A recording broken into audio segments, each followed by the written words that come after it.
जय हिंद दोस्तों, आप सभी का गांव तक 3.0 में बहुत बहुत स्वागत है। तो फ्रेंड, जैसा कि आप सभी यहां पर देख पा रहे होंगे, आप सभी के बीच एक नई खुशखबरी लेकर के आया हूं। जैसा कि आप सभी यहां पर देख पा रहे होंगे, आईटीआई सिर्फ अनुदेशक की एक परमानेंट वैकेंसी, जिसका आप सभी इंतजार कर रहे थे। योग्यता की बात करेंगे, आईटीआई डिप्लोमा डिग्री वाले कैंडिडेट यहां पर एलिजिबल होने वाले हैं। सीईटी जरूरी है या नहीं, अदर स्टेट के कैंडिडेट यहाँ पर फॉर्म अप्लाई कर सकते हैं या नहीं, क्या सैलरी रहने वाली है, कितने टोटल पद हैं, एज की बात करेंगे तो कितनी एज यहाँ पर मांगी गई है, डिटेल में सारी जानकारी आप सभी को देने वाला हूँ। जैसा कि आप सभी यहाँ पर देख पा रहे होंगे, नीचे की तरफ आप जाएंगे तो आपको यहाँ पर देख पा रहे हैं नियमावली के अकॉर्डिंग जो है यहाँ पर वर्ग अनुदेशक और आपका यहाँ पर सिर्फ अनुदेशक और इंजीनियरिंग ड्राइंग अनुदेशक की बात करेंगे, अलग अलग वर्ग अनुदेशक महिला डिपार्टमेंट में देख पा रहे होंगे। उसके अकॉर्डिंग यहाँ पर टोटल पद दिए गए थे, उसके अकॉर्डिंग यहाँ पर जो आपके पदों की संख्या की बात करेंगे तो कितने पद आने वाले हैं टोटल अभी देख पा रहे होंगे। सिर्फ अनुदेशक यहाँ पर 3778 पद, जो कि लेवल वेतन की बात करें लेवल 6 की सैलरी यहाँ पर आपको मिलने वाली है। लगभग बेसिक की बात करें तो 35,400 यानी कि 50-60 के समथिंग यहाँ पर आपको सैलरी मंथली के हिसाब से मिलने वाली है। अब सबसे पहले हम बात करेंगे यहाँ पर जो वैकेंसी आपकी आने वाली है वो सिर्फ अनुदेशक की वैकेंसी है, जिसमें आपका जो है भर्ती जो आपका हरियाणा चयन आयोग है उसके लिए जो है प्रस्ताव भेज दिया गया है। आप यहाँ पर देख पा रहे होंगे क्वालिफिकेशन के अकॉर्डिंग, जो कि नियमावली में जो क्वालिफिकेशन दी गई है उसके अकॉर्डिंग यहाँ पर आप जो है फॉर्म फिल कर सकते हैं। वर्ग अनुदेशक महिला की बात करेंगे तो यहाँ पर देख पा रहे होंगे अलग अलग ट्रेड के लिए अयोग्यता के अकॉर्डिंग जो आपका डिग्री यहाँ पर है निम्नलिखित ट्रेड से डिग्री आपके पास है या फिर आप डिप्लोमा कैंडिडेट हैं तो इसमें आप जो है 3 वर्ष के अनुभव के साथ एलिजिबल हैं यदि आपने ITI किया है। अब सबसे पहले मैं लेकर के चलूँगा आपको जो कि आपकी क्वालिफिकेशन के अकॉर्डिंग जो ट्रेड है उसके अकॉर्डिंग क्या क्या क्वालिफिकेशन रखी गई है, सीईटी जरूरी है या नहीं है। वर्कशॉप WCS की बात कर लेते हैं तो इसमें आप देख पाएंगे अनुभव के साथ में आपका 1 वर्ष का अनुभव के साथ आपके पास डिग्री है तो आप इसके लिए एलिजिबल हैं। उसके बाद यहाँ पर बात करेंगे 2 वर्ष के अनुभव के साथ में आपके पास डिप्लोमा है तो आप इसके लिए एलिजिबल हैं। उसके बाद नीचे की तरफ आप जाएंगे तो आपको हाई स्कूल में एक सब्जेक्ट होना चाहिए हिंदी या संस्कृत, यानी कि आप अदर स्टेट से भी हैं तो आपके हाई स्कूल सब्जेक्ट में हिंदी या फिर संस्कृत विषय से आपका है तो आप इसके लिए एलिजिबल हैं।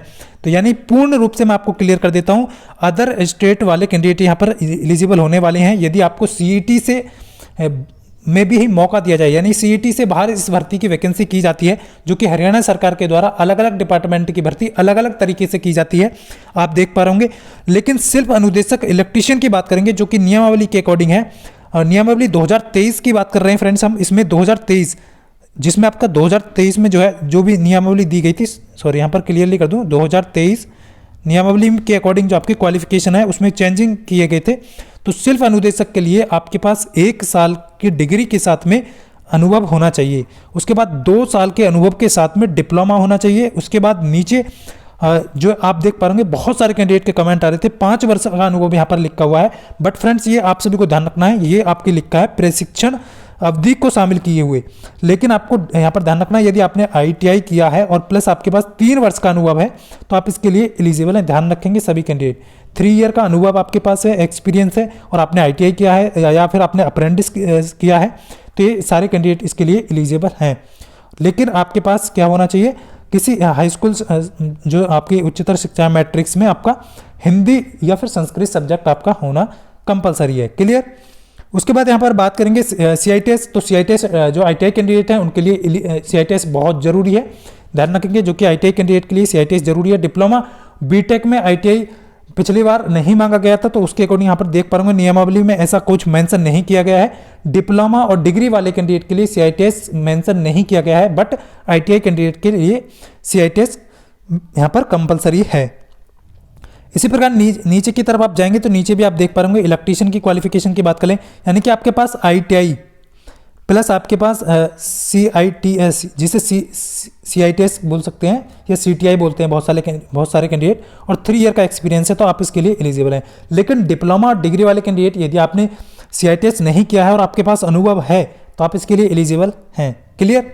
उसके बाद नीचे की तरफ आप जाएंगे तो यहाँ पर देख पा रहे ये HSC यानी हरियाणा सरकार की गवर्नमेंट जो आपका चयन आयोग है उसकी तरफ से भर्ती आपके जो है आने वाली है, और इसमें 1300 प्लस रिक्त पदों की संख्या है। लेकिन अभी जो प्रस्ताव भेजा गया है वो 609 भर्ती के लिए प्रस्ताव यहाँ पर भेज दिया गया है HSC के लिए, हरियाणा HSC जो सेवा चयन हरियाणा का है उसके लिए। तो यहाँ ध्यान रखेंगे उसके अकॉर्डिंग आपका जो कितने पद आने वाले हैं 609 पद यहाँ पर अभी आने वाले हैं। तो हरियाणा वालों के लिए तो खुशखबरी है जिन्होंने भी सीईटी दिया है, बट जो सीईटी नहीं दिए हैं, क्या अदर स्टूडेंट जो अदर स्टेट से आते हैं क्या वो इसके लिए एलिजिबल होंगे या नहीं, अभी फुल नोटिफिकेशन, फुल एडवर्टाइजमेंट जैसे ही जारी होगा उसमें आपको अवगत करा दिया जाएगा। तो यहाँ पर 609 पद आने वाले हैं। एज की बात करेंगे तो यहाँ पर 17 से जो है 40 आपकी एज है तो आप इसके लिए एलिजिबल हैं, यानी कि आपकी जो उम्र है वो 17 से 40 है, तो आप इसके लिए इसमें जो है आवेदन कर सकते हैं।